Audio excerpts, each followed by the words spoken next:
6 transistor radio from around about 1963. It's actually connected by a rod lever mechanisms, and we also have a socket for a tape recorder. Would you believe it's these? Let's try shortwave.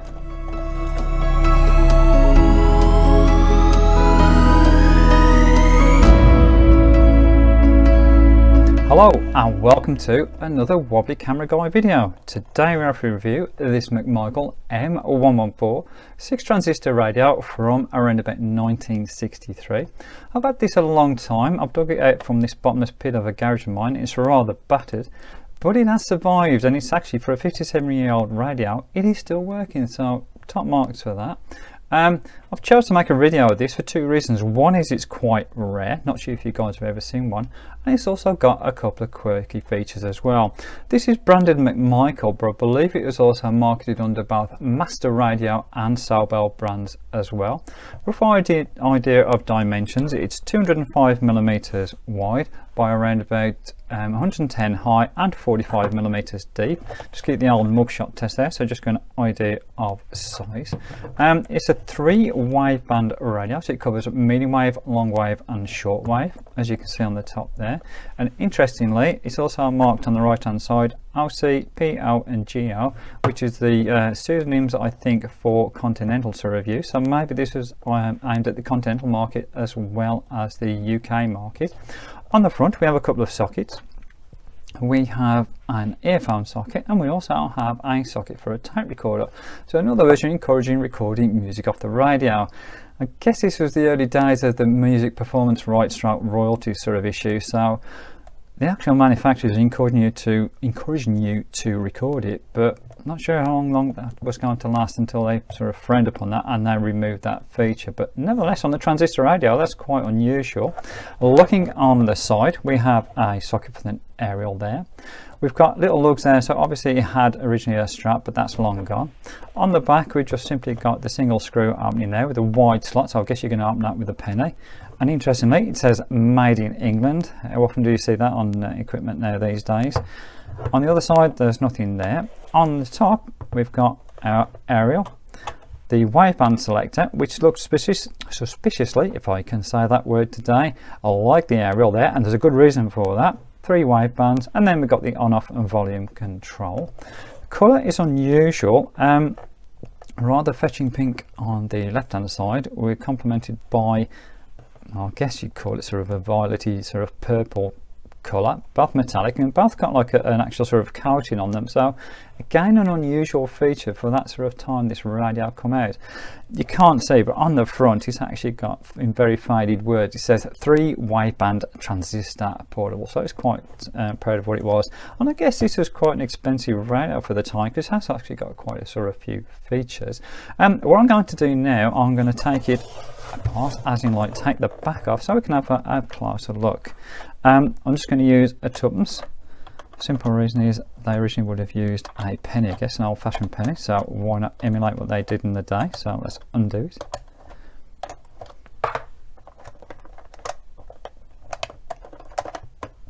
If it'll come off.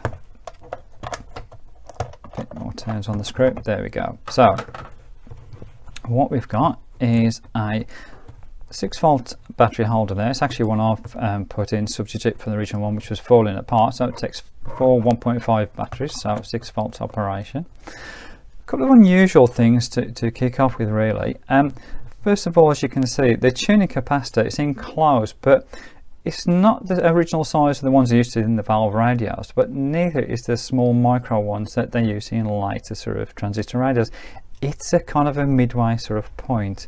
The other unusual feature is the bandwave selection. It's actually connected by a rod lever mechanisms to a rotary switch. So when I operate it, you can see there 1, 2, 3. Very unusual.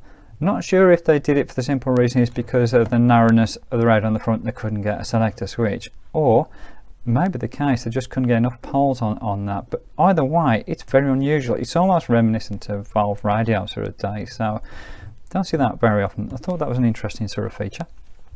And what we've got transistor wise, we've got 3 AF series transistors, so we've got an AF115 and 2 AF117, a little diode there, and then we've got 3 LC series of output transistors. These are all Mullard brand, and the more germanium transistors, the output ones I believe are the LC81 series and LC81D on the preamp series.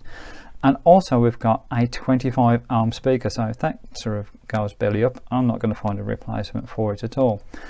What I've done with the AF117s and the AF115s, I'm not sure if you know, but these have got a reputation for being unreliable. Simple reason is that they actually have 4 leads rather than 3 leads as you get in a normal transistor. That 4th lead was actually a screen lead, and it was connected to the metal can. The idea is it just screen out some of the noise.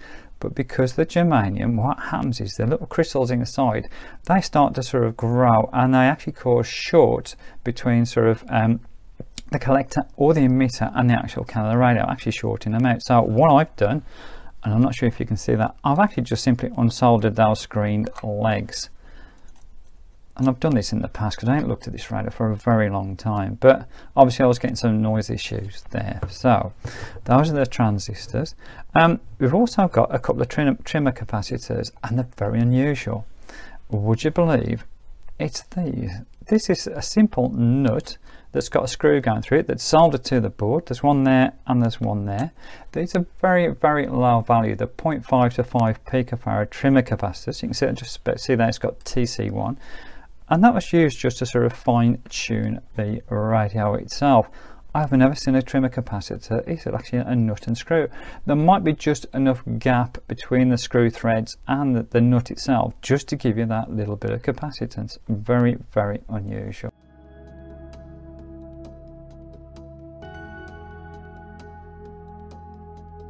So what I'm going to do now, I'm going to fasten it back up.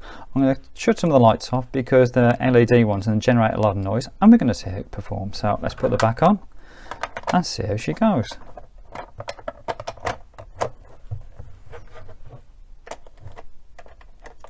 So here we go then, I've switched off a lot of lights, put the cover back on, so hopefully shouldn't get too much of electrical interference. Let's see what we've got. So we're on medium wave, let's turn it on.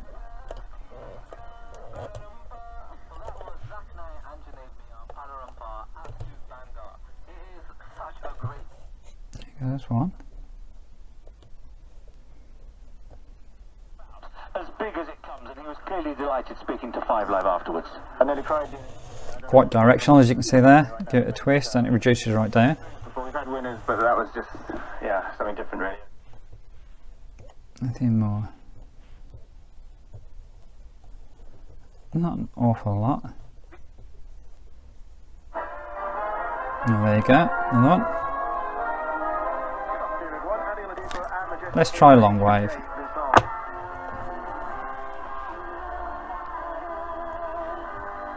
That's good. That is Radio Ireland. I live in the middle of the UK, so to pick up Radio Ireland in the daytime is pretty decent.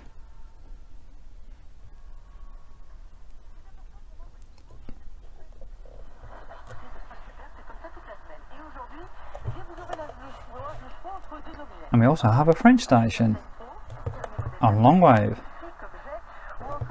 That's good. And there's our radio 4. Let's try shortwave. Put the aerial up. And so look what we've got. So I'm recording this in the daytime, so we shouldn't be getting an awful lot, to be honest, but we'll give it a try.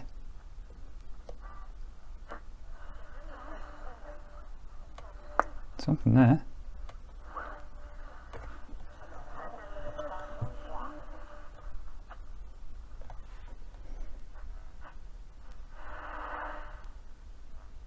There are these tea shops that's been around, I guess. 而富有潜力的国内市场直播电商这一种。 So not Radio China.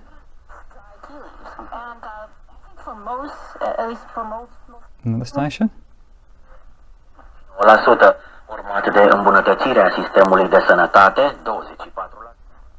Sounds Italian.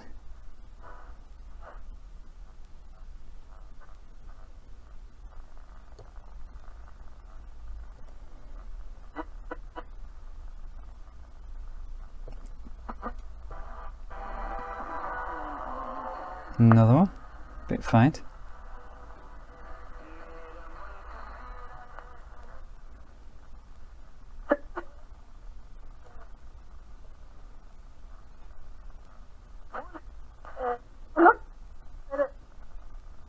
It's so difficult just to tune these in.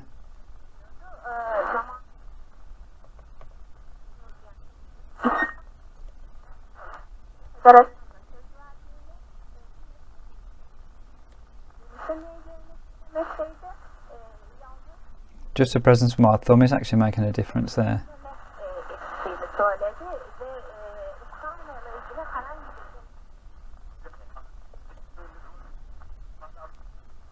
Another station.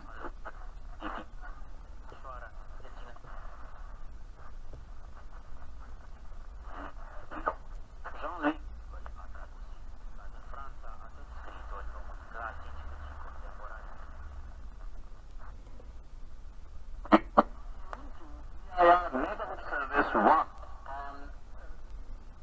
710 kilohertz. You can also listen to crystal service. That's really impressive. Considering the age of the radio and it's just 6 transistors, we're pulling an awful lot in on the daytime on shortwave, and to be honest that would put quite a few modern transistor radios with shortwave capabilities to shame, so quite impressed with that. So there you go, it's the McMichael M114 6 transistor radio, 3 bank wavebands from around about 1963. Hopefully you found this interesting. If you did, pop across my channel. There's plenty of other videos on classic transistor radios, as well as some other content that you might find useful as well. If you like this, please give me a thumbs up. It always helps other people to find my channel. And as always, appreciate you watching, and I'll catch up with you soon.